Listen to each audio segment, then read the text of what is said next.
hoped, didn't we, that starting 2021 we wouldn't have to worry about such things, but once again Drew McIntyre's WWE Championship reign is in jeopardy as a result of an unstoppable, unwavering force that we simply cannot see the back of. And on top of that, he's got COVID-19 as well. Send our best wishes to Drew McIntyre, who was in fine form when he called into Raw during the show. As for the show itself, this is Raw Graded.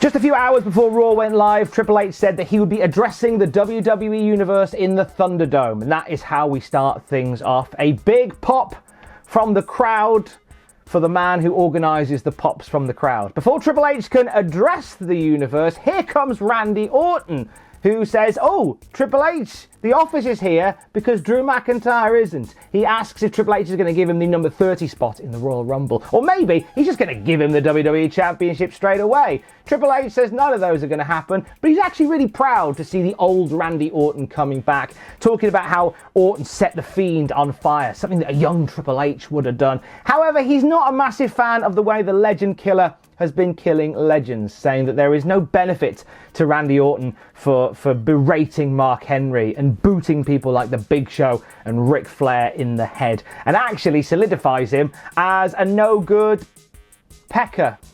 I don't know if I can say the word that rhymes with trick. I'm sure I can, I just don't know whether YouTube will just catch it and give us a finger wagging. Silly peckers. Orton asks if Triple H is still the King of Kings, and if he is, does he want to have a fight later on? Not a match, but a fight. Triple H says there's no benefit to fighting Randy Orton, so he says no. And as he leaves, Randy Orton says, "Oh, what's the matter? Are your balls in your wife's purse?" To which Triple H gets back into the ring, prepares a rebuttal, and just punches him in the head, which Randy Orton accepts as a yes to a fight later on. And that is how we start Raw. We're getting them to having a scrap later. B+ to open us up. Triple H had a really good promo, great stuff putting Orton over and selling what Orton's been doing lately. They work really well together. I don't know whether the balls in the purse line is just a bit old hat. Like, Triple H is like, "No, I don't have anything to get from wrestling you." And Randy Orton says, your balls are in your wife's purse. "All right, I'll definitely wrestle you." It's not the way that a true businessman should act. But it was a good promo to get us started. We have a bit of a recorded video before the next match of Drew McIntyre, who actually reveals that he has indeed tested positive for COVID-19. He says he's asymptomatic and he is in his isolation station. He doesn't say isolation station, sadly, but he wishes the best to the WWE Network, and he says to take COVID seriously, wear a mask, socially distance, and stay safe. This is probably one of the first times that WWE has truly acknowledged COVID-19 in their product. I'm pretty sure it is. If it's not, it's one of the very few times where they actually acknowledge it. Our first match of the night is Lacey Evans versus Charlotte Flair. Before the match, Charlotte is interviewed in the gorilla position, and she says that Lacey isn't the first woman to flirt with her dad like she did last week, and won't be the last. Charlotte says her dad is at home, and that in 2021, why are we all talking about her dad and not her? She says she's off to the ring to show a classless woman how to be a real lady. Lacey Evans then speaks as Charlotte is in the ring and says that she dedicates the match to Ric Flair, blows him a kiss and a woo. In ring, starting slow with some grapply action, Charlotte unleashes a couple of chops into the chest of Lacey Evans, and starts working over the leg as well, starts beating down the leg, goes to get a figure eight in, but Lacey rolls out of the ring. As that happens, Ric Flair's music hits, and out comes Nate, styling and or profiling to the ring. When we come back from the break, we have Ric Flair at ringside in Charlotte's corner. Lacey having a flurry as well. Attempts a Ric Flair knee drop, but Charlotte avoids it, starts to rally back, and as she's doing so, she's just staring daggers at her dad, who's meant to be at home, and here he is, just larking about at ringside, the silly old fool. Charlotte hits natural selection near the ropes and makes the cover, but Ric Flair sort of clumsily puts Lacey Evans' foot on the ropes and shouts to the referee to look. what's going on? Charlotte and Ric Flair have a little bit of a bicker. This ends with Charlotte and Lacey back into a fight. Charlotte suplexes Lacey off the apron, but Flair pulls Charlotte's leg and then holds her leg down so Lacey can get the 3. And Lacey Evans has pinned Charlotte Flair, and Charlotte is a bit perturbed, upset, angry, maybe hungry, I'm not sure. She's in the ring. Lacey and Ric Flair head off together. This was a C+ for me.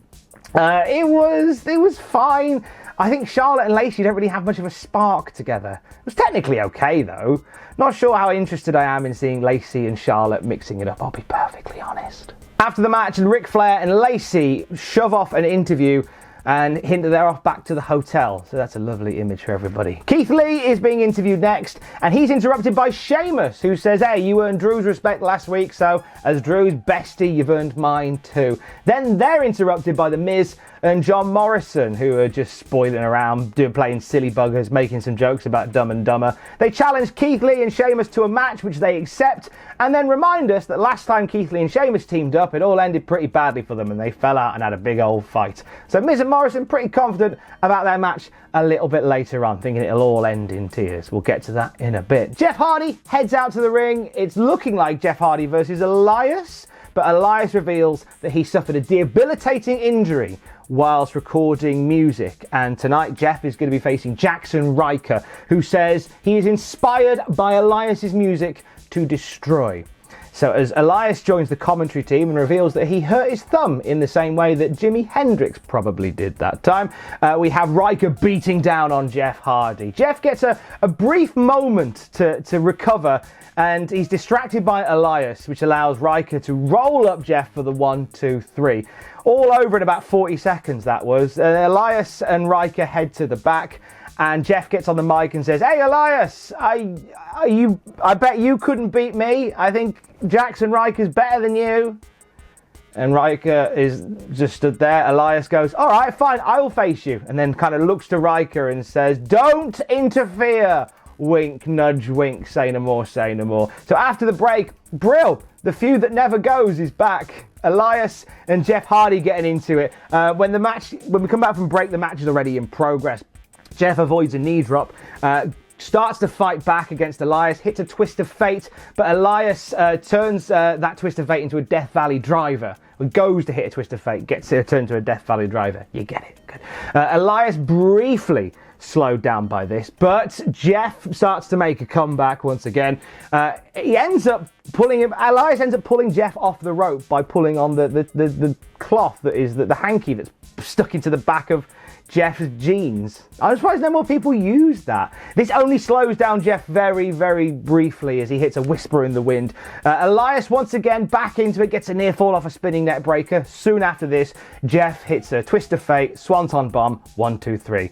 Elias in the ring as Jeff Hardy heads up the ramp, says to Ryker, why didn't you help me? And Ryker says, well, you told me not to. Hilarity ensues. This was a C for me. It was fine. It wasn't great. I was never that lit up by the Jeff Hardy-Elias feud. This just sort of was just there for me. Up next is Keith Lee and Sheamus teaming up to face The Miz and John Morrison. Lee and Sheamus work really well together from the off. We see some back and forth between them two, some good little tag team etiquette. At one point, Keith Lee tags himself in, and Sheamus is all like, oh, you cheeky devil. All good so far. Just before the break, we see Lee charge into the corner where Morrison is recovering, and in doing so, he breaks the flipping ring. The top rope comes off the ring, and Sheamus and Lee find this hilarious, having a good old giggle as they go to break. Thankfully, the ring crew is there to get it all back in place before the break ends and the match continues. Sheamus gets worked over by Miz and Morrison, who've taken a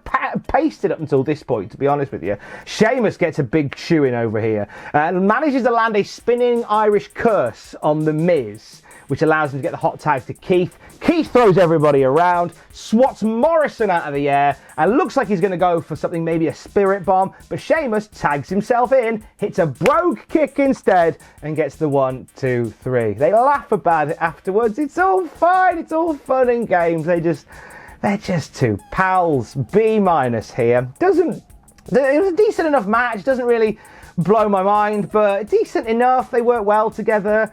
Some good storytelling as well from all four. I thought it keeps a lot of storyline bits ticking over. It was all right.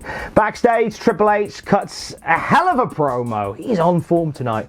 He says that he'd have done what Orton did all those years ago if he had a chance. You know what? And he would do it to Orton in a heartbeat as well. He says on behalf of every legend that has stepped before them, he accepts Randy Orton's challenge to a fight later on tonight. Cut back to ring where Sheamus and Keith Lee, those super friends, are still in the ring. They were besties. Oh wait, they're not besties anymore. You can tell by the way they're hitting each other. Just somehow between the break, whether or not they disagreed on a Geico commercial, I don't know. But during the break, Keith Lee and Sheamus fell out.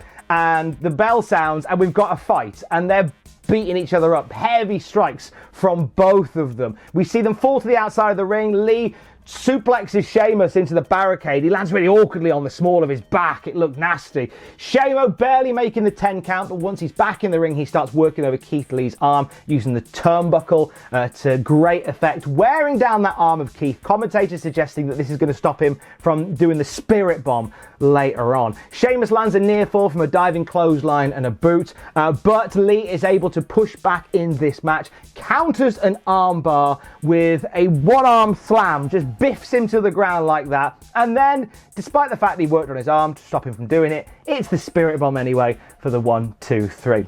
After the match, Keith Lee offers a fist bump to Sheamus. Sheamus swats it away, and they hug instead. Oh, they're friends again! What a confusing relationship. This was a beefy battle for these two. I enjoyed this. There was lots of love to be had in this. I thought the setup was a bit weird. How they were like mates before the break, and then when they came back from break they weren't. Good to see Keith getting a clean as a whistle win though. I think that's nice to see Keith going back in that direction. It's good. And Sheamus loses nothing from losing here as well. In a pre-recorded video from his isolation station, Drew McIntyre puts over Goldberg, says he was a massive fan of his when he was growing up, but says that Goldberg let himself down last week and let his legacy down. Drew then very cleverly retcons the mess that was that last promo on last week's Raw by saying that Goldberg put words in his mouth, saying that he was disrespecting the legends. And even Goldberg saying, even if you weren't saying it, you were thinking it, is ridiculous. He says that Goldberg is very, very wrong. He says he didn't want to accept Goldberg's challenge because Goldberg wouldn't want to wrestle a Drew McIntyre at his prime. But the moment that Goldberg pushed him over, that was when Drew realised, I need to teach Goldberg some respect. So the match has been accepted and will go down at the Royal Rumble on January 31st. This was a great promo in really weird circumstances for Drew McIntyre. And it's a weird match in weirder circumstances, but we'll talk about that another day. Riddle is excitedly talking about his US Championship match against Bobby Lashley later on tonight. Comparing winning the US title to getting the dream pizza. He's saying this to the Lucha House Party, who are just there just to sort of give him the thumbs up and say, hey, watch your back out there with the Hurt Business. To which Riddle says, I can't watch my back. I can't see my back. Ah, the banter. Riddle's getting a US Championship match later. I feel like this should have been more of a focus of the night, to be honest with you. But we'll talk about that as we get to it later on. How's that? Xavier Woods in action next. No Kofi Kingston. He's injured. He's out with a jaw problem. Is it something to do with the positivity in the universe that means we have to have at least one member of the New Day on the bench at a time? I feel like this is constantly occurring. If it's not Big E, if it's not Xavier, it's Kofi. But get well soon, Kofi. Xavier's all alone tonight and he's facing TBar from Retribution, who's promising to destroy the power of positivity. TBar lands a hell of a clothesline early on in this match. Xavier's on the back foot for a lot of it. Starts to fight back by punching out of a headlock, hits a missile dropkick and a baseball slide, but gets distracted ringside by Retribution. This leads TBar to start pulling the arm of Xavier over the rope, trying to exacerbate a shoulder injury, and then hits Eyes Wide Shut, which is I think it was what it used to call Feast Your Eyes, which is a nice play on what it used to be called. I like that. Just realised that. And it's like a backbreaker, like a torture rack into a GTS, and that's a clean-ish win for TBar. C+ for this. It was fine for what it was. It didn't last very long. It's a solid-ish win for Retribution. Isn't it a shame they want a show where the roster is so depleted that Retribution still only gets about 4.5 minutes? Randy Orton talks about his early years with Triple H and says he has a newfound hatred of himself that he is going to direct to Triple H later on tonight. So a little bit of fire from Randy Orton ahead of that match later on. The third hour, incidentally, starts the same way that the second hour started, and that was with Triple H looking cross in that opening promo with Randy Orton. I feel like they're putting Triple H at the top of each hour, so when people are channel hopping, they go, oh, Triple H, I remember him from off of the past. Let's watch Raw. I feel like that's what they're doing. US Championship on the line next. Riddle is challenging Bobby Lashley here. Lashley jumps Riddle before the bell sounds, which is a nice callback to the previous week where Riddle did the same thing.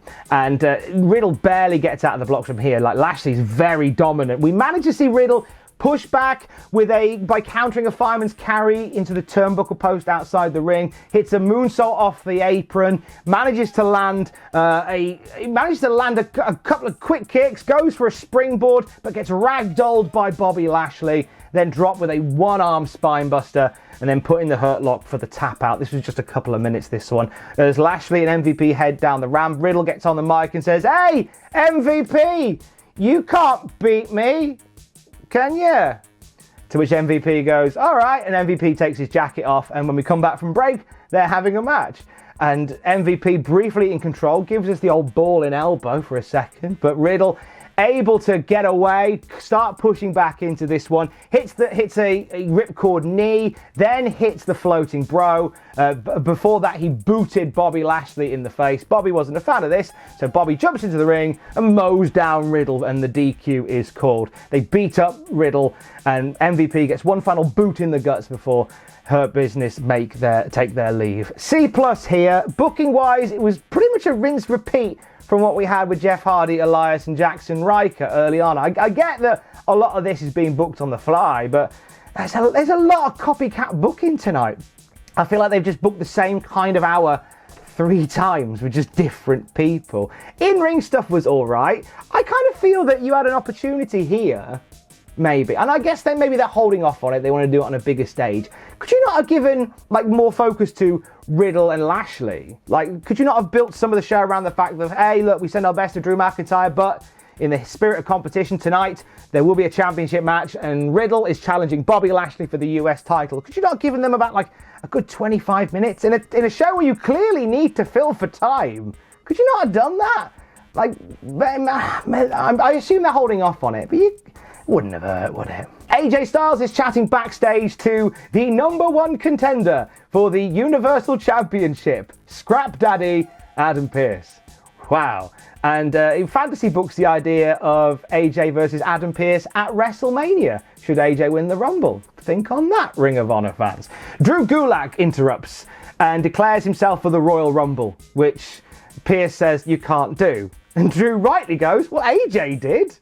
AJ Styles says, well, I've beaten loads of people. Who have you beat? Drew Gulak brings out a flash drive. Sadly, no PowerPoint presentation. As Adam Pearce says, look, I tell you what, Drew, you have a match with AJ, and if you beat AJ, you're in the Rumble. Inconsistent rules for the Rumble. It's a bit unfair, isn't it? It's not nepotism because no one's related, but the idea that some people have to earn their way in and some people just get given it. Everyone should earn it. So we have that match next. It's Gulak and AJ Styles. They both go for drop kicks from the bell, both miss. Gulak gets a couple of roll-ups on AJ, but doesn't quite put him away, ends up eating a Pele kick and gets sent to the outside by AJ Styles shortly after this. We get one great camera angle where we've got Gulak on the floor and suddenly a boot appears next to him and he looks up and there's Omos standing atop him and Gulak looks terrified. AJ jumps out the ring, bounces Gulak off the announce table, hoists him in the ring. Phenomenal forearm, 1, 2, 3, we're done, thanks for coming. AJ Styles beating Drew Gulak. C+, short and snappy, crisp and clean, but not a lot else to it. It was nice to see Gulak in there with AJ, to be honest. There wasn't a lot to shout about here though, in fact more like an exhibition for AJ. We get a video package all about Goldberg. Eric Bischoff is a talking head on it, and he talks about the rise of Goldberg through WCW, his multiple returns to WWE. Goldberg in video package form looks great. If he stayed that way, it'd all be fine. Keith Lee and Triple H backstage. Keith says, Triple H, you've had my back since I got here. I want to have your back tonight. And Triple H says, hey, it's all good. I've got this. Nice little interaction between Keith Lee and Triple H. One of them wrestled in Middlesbrough about 3 years ago. I'll let you figure out which. Nia Jax and Shayna Baszler in tag team action next. They're facing Dandy, Mandy Rose and Dana Brooke. Baszler goes to break Mandy's arm almost off the bat, but Mandy manages to get out, tags to Dana Brooke, and her reward for that is to get battered by Nia Jax. The heels pretty much dominate this one.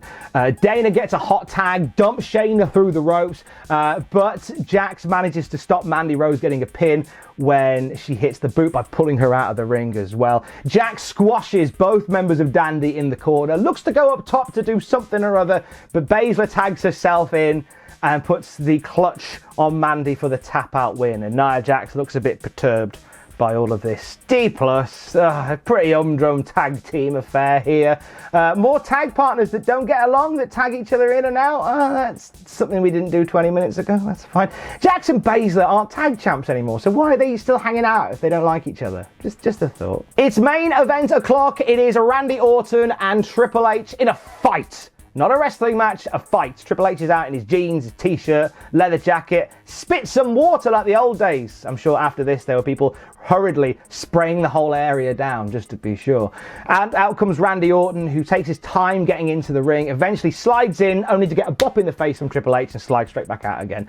Gets back in, finally lands a bop, and they start fighting back and forth. Orton and Triple H spill to the outside of the ring. Triple H throwing Orton into the steel steps, busting his cheek open early on, and he even drops him on the announce table a la Randy Orton. Triple H pulls out Old Faithful, the sledgehammer, heads into the ring, and as he's jumping into the ring, the lights are going out.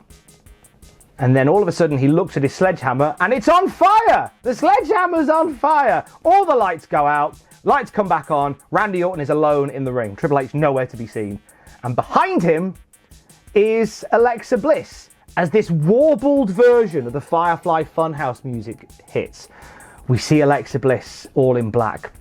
She puts the pain hand to her face, puts the play hand out and fires a fireball from it that blinds Randy Orton. Raw goes off the air with Randy Orton alone in the ring, holding his eyes like blinded by the lights as everywhere else is just bathed in dark. Quite cool visual to end the whole night on. I'm giving this whole bit a B+.